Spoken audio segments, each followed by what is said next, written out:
Before we continue, please don't forget to subscribe and turn on the notification bell. The TIG, Markle's passion project, was meant to be a platform for her to showcase her refined tastes, her eco-conscious sensibilities, and her aspirations for a more mindful, wellness-focused life.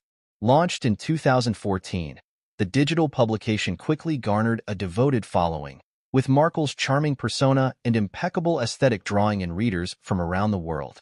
However, the cracks in Markle's empire began to show as early as 2017, when the site experienced a significant drop in traffic and engagement.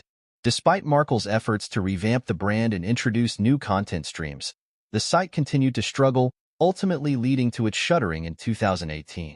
The failure of the TIG has been a devastating blow to Markle's ego. According to sources close to the former royal, Meghan has always been incredibly sensitive to criticism, and she simply couldn't accept that her lifestyle brand wasn't resonating with the public the way she had hoped, says a former colleague who spoke on the condition of anonymity. Indeed, Markle's inability to handle criticism has been a well-documented aspect of her public persona. From her strained relationships with the British media to her ongoing legal battles with various outlets, the former actress has consistently demonstrated a propensity for lashing out at those who dare to challenge her. The TIG's demise, however, has proven to be a particularly bitter pill for Markle to swallow.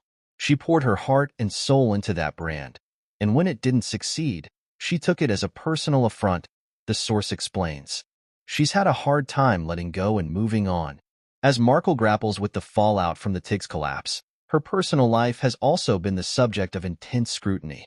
Her highly publicized move to California with her husband, Prince Harry, and their son, Archie, has been fraught with its own set of challenges, from their ongoing feud with the British royal family to their attempts to carve out a new, independent path.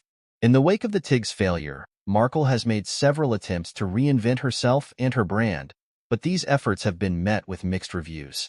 Her collaboration with the clothing brand Everlane, for example, was criticized for its lack of originality and perceived opportunism, while her work as a producer on the Netflix docuseries Harry and Meghan has been accused of being self-serving and lacking in substance.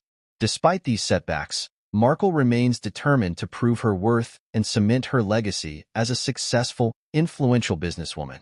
But the ghosts of the TIG continue to haunt her, and those close to her fear that the former royal may never fully recover from the emotional toll of its demise.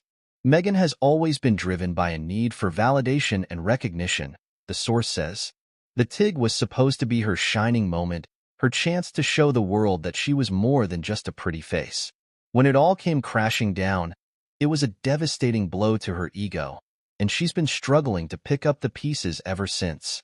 As Markle navigates the uncertain waters of her post-royal life, it remains to be seen whether she will be able to overcome the trauma of the TIG's failure and find a way to reinvent herself once more. For now, the former Duchess remains in a state of emotional turmoil, unwilling to accept the harsh realities of her own shortcomings and the limitations of her ambitions.